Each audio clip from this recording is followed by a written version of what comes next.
I've heard that everybody has an employee number in their years. You know, I'm not sure. I think I was probably 15, 17. Right around 59. 81. Number 24. 30 to 35 range. 38, 39. Number 7. I believe it's 20. I have no idea what my employee number is. 6, 7, or 8. I think it was 5 or 6. 38. 32, 33. My employee number is 1. I am the original.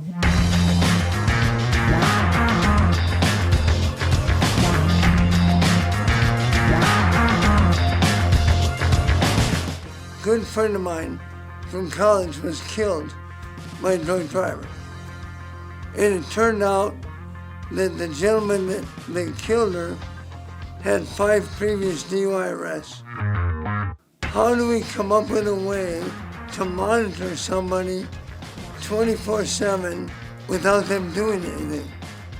We started from scratch, basically. We were inventing. We did most of the work out of my basement. We used all of our friends and family to test for free. There would be some live product testing. We would literally start with a cheeseburger in the morning, put the bracelets on. You'd start to hear beer bottles open, and I would be sitting in my office just thinking to myself, wow, this is really a cool place to work.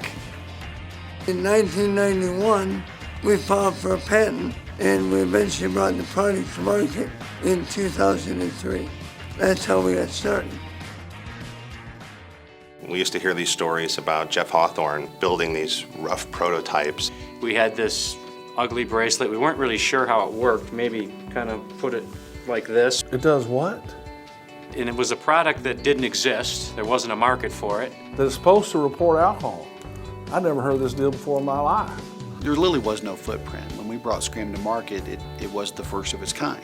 So why don't you go sell this big ugly thing to our partners, and our partners then have to go sell this big ugly thing into a space that doesn't exist and that we had to create. Finding early adopters for SCRAM was not easy. I had this one judge and he said, yeah, let's order a bunch of them. I said, okay, well, first of all, we got to figure out if this thing works or not. And I'm going, this thing better work. I can't tell you the number of judges and lawyers and prosecutors who would say, oh, well, I'll wait and see what such and such county does first. It was as much work to establish the market and the legal precedent for transdermal alcohol monitoring as it was to develop a unique technology. But once we got through a few of them, we realized that this thing really did work. What we were literally able to do was walk into a court and say, we'll do all the work for you. You be experts in managing public safety and offender management. We'll be experts at alcohol monitoring technology. And that partnership with a service provider, they're your feet on the ground. We had house arrest and Michigan DOC. EMAS, Compliance monitoring system. city and county addendum. RMOMs. Recovery, LCA in San Francisco. Mid-Atlantic monitoring. Intervention, diversified. Well, I'm a firm believer of the service partner model. There's value in the product, but there's value in the service partner.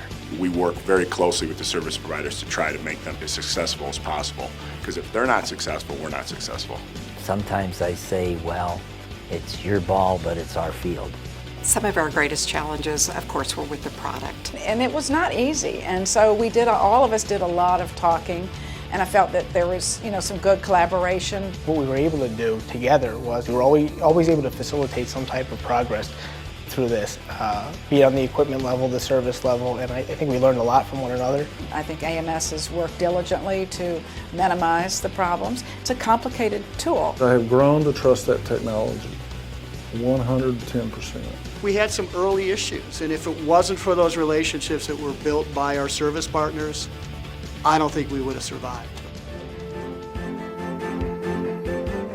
When people ask what I do for a living, and I tell them I run a marketing organization for a monitoring company, and the first thing that I say to them is, the good news is there's a huge market for our technology.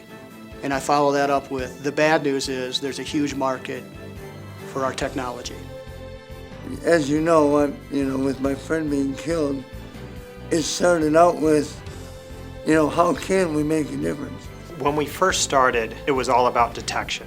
What we didn't expect, though, is we started getting letters from people who had worn our bracelet. The stories you hear, I'm back to my former self, I'm productive. They are more articulate, more compliant, and more interested in improving themselves. One gal I remember came in from drug court, and Commissioner Sullivan called me up and said, this gal calls it her little angel on her ankle. In the 10 years that we've been utilizing the SCRAM bracelet, 21,000 defendants have been on the SCRAM just through house arrest services. 1.7 million days, 99.2% of those days have been sober. When I get to see a family get better, I get to see a guy that doesn't go to the penitentiary or go back to jail because he's staying sober, there's not a better feeling than that. The growth has been amazing. I think when I started, we were monitoring a little bit over 200-300 people. Now today we're over 16,000, 17,000. If we play our cards right and we execute and our products continue to be strong, there's no stopping us. As far as the future goes with AMS, I see us as continuing to establish our partnerships. You'll see an ongoing commitment of AMS to that service provider channel. When we combine the best product in the industry with the best service in the industry, it's unmatched. I think it's important that AMS keeps their focus on the alcohol side, but they also need to expand their horizons. This organization is going to take our service level, our integrity, and the strongest channel in the industry and rise up with other technologies. We have worked so hard to build a strong company, a strong organization, strong relationships with our partners. Part of our job is ensuring public safety, and the product that AMS offers gives us that. I'd like to say it's been an honor to be a part of sort of the early development of this tool and to see its growth and to see the company's growth. Our boundaries are limitless. There's a lot of people out there that we still haven't had the chance to help yet, and we're going to find them.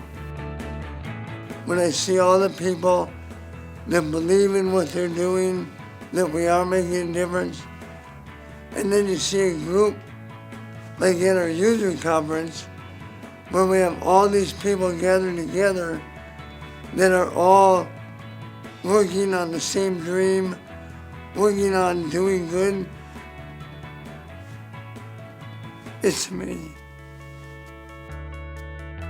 This is family, and I think what we're doing is good for society. I think the partners that we have become friends. I think we really enjoy that we're actually building something, and we're building something that makes a difference. It's been a lot of hard work and a lot of years. I think to see it today, it takes my breath away when I come in.